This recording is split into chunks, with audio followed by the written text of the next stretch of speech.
Inside the clubhouse, it's different, significantly different than what we're used to. But once you get out on the field, we have the freedom to just more or less do our job. But there's a clear difference inside. The more time you can spend outside, I think the more regular season, more familiar things will feel. So I'm gonna try to set it up so I can spend as much time outside.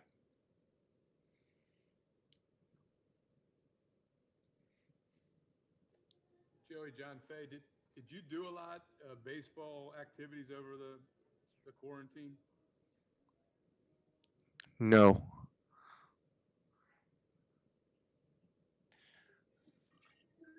no. So what did you do? I wash my groceries in the sink. I I Lysoled all the doors, even though I was by myself in my house. So that it was that wash, rinse, and repeat.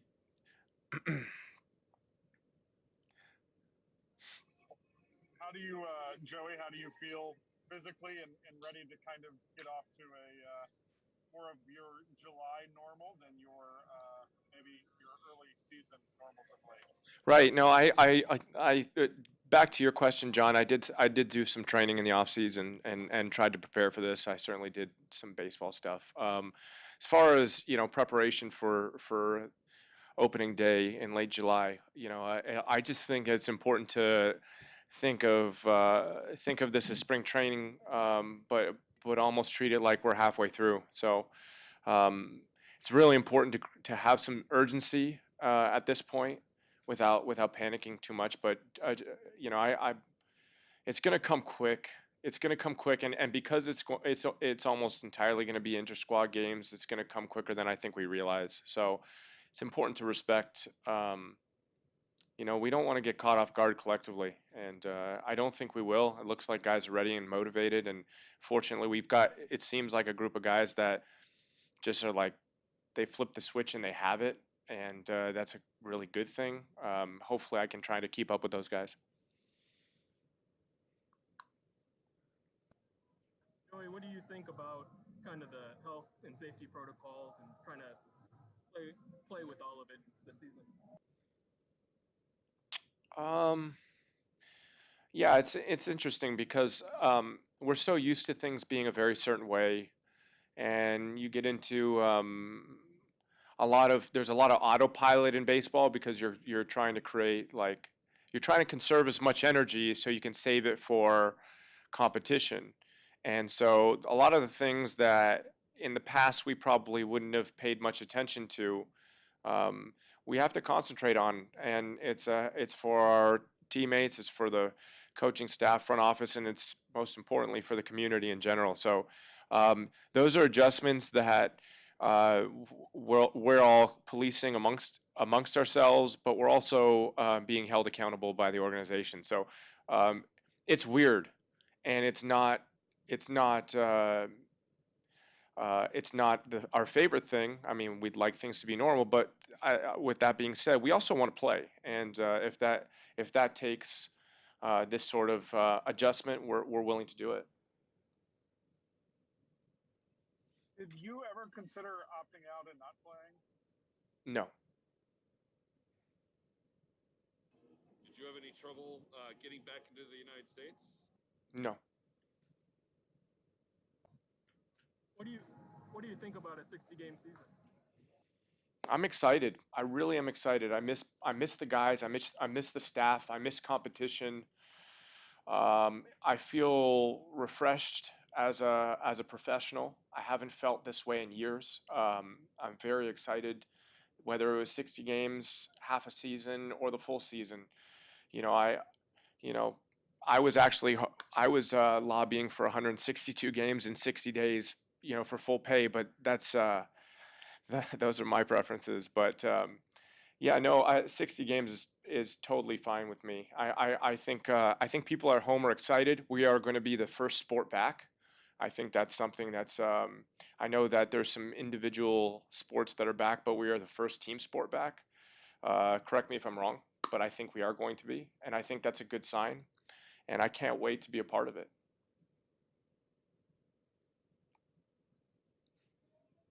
Joey, what's it going to be like playing without fans? How are you guys going to deal with that? And just knowing they're watching, how much motivation will that be? I don't know. That's a good question. I've been asked that from people in the industry, but also I've also been asked that from people outside that are just curious about that variable. And I don't know. All of us are guys with long minor league track records.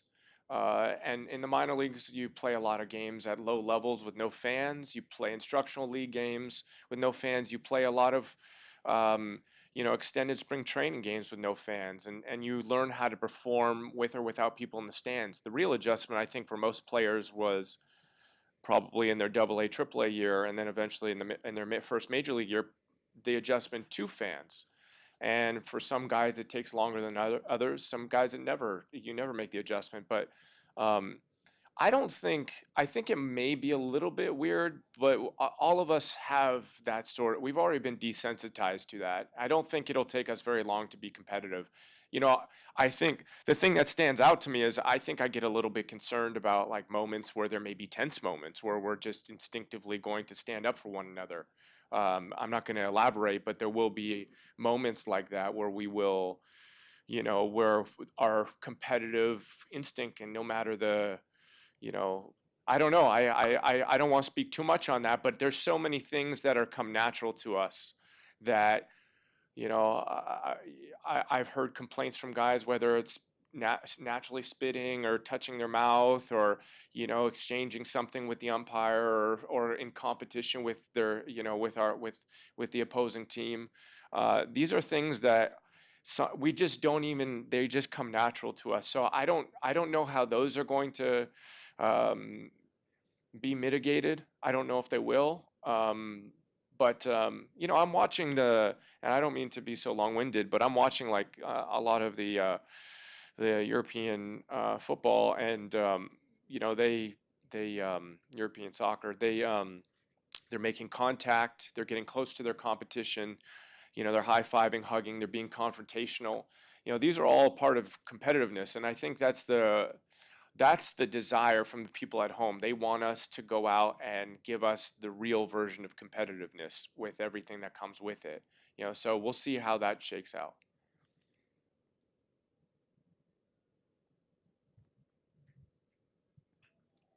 Anybody else? I don't know if you want to elaborate on it, but just you wrote the essay on racial issues in the Inquirer. What kind of led you to doing that, to writing that? Right. So I'm very fortunate that I've got some vocal coworkers. There's only, if I'm not mistaken, there's only one black coach, Delano DeShields, who's vocal. I don't mean to call him out by name, but we started discussing it, and I felt challenged by it from them, and I've been both, I don't want to say willfully ignorant, but I think I've been avoiding the subject, as I think almost everyone has a tendency to do with things that don't affect us. And so, they challenged me, and I started doing some research. I started to try to understand the best I can wearing the skin color that I wear. Or just listen. Maybe not understand is not the right word, because I would never understand it. But it's crazy to me how clear this subject is, and I'm not a real big right or wrong, good or evil type of person. Like I don't really see the world in that way. But man, it just feels right and wrong, and I felt obligated to say something, and I feel like I've changed as a man.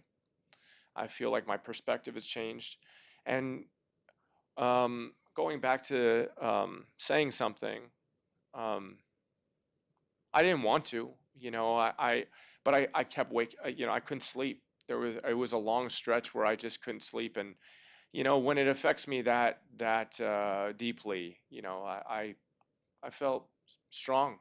I felt strong about saying something and learning. Every day I'm trying to learn, and it's wild. It's wild. We have the very same issue back home in Canada. The very same issue. We can contextualize it. We can create ratios. We can minimize it, but there's no way we can deny that it isn't the same issue with our First Nations and certainly the Black community in Canada. So, I'm here in the U.S. I'm always apprehensive about overstepping my boundaries, and I think you could sense that in what I wrote. But at the same time, I feel very much at home here, and I feel like I've been here a long time, and I care deeply about the people that I've worked with that are Black, the women and the men, my coworkers currently, the staff that work for the Reds, the kids at the Urban Youth Academy. I didn't know Cincinnati was 46% African American. I didn't know that. So it's these are eye-opening things for me, and thanks for letting me elaborate on my original thought. I heard a lot of teammates talked about it, saying they read it. I mean, what's the reaction you got personally from that? Right. So, I'm not on social media. And so I find that a lot of the communicating's done on social media. And I intentionally am not on social media because for all the good that you get, the bad can be, both good and bad can be a distraction. And so, the feedback I've gotten from a few people has been positive. I love being challenged. Um, I love to learn, and shift my perspective, and so if anybody has something to say, I can certainly open my ears and learn. I wish I was a little bit more stubborn with some things, but I guess that's just how I am. I'm glad I'm not stubborn on this one, by the way, clearly. And I'm running for prime minister one day, so.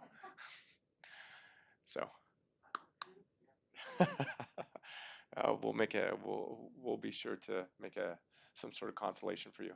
Any more?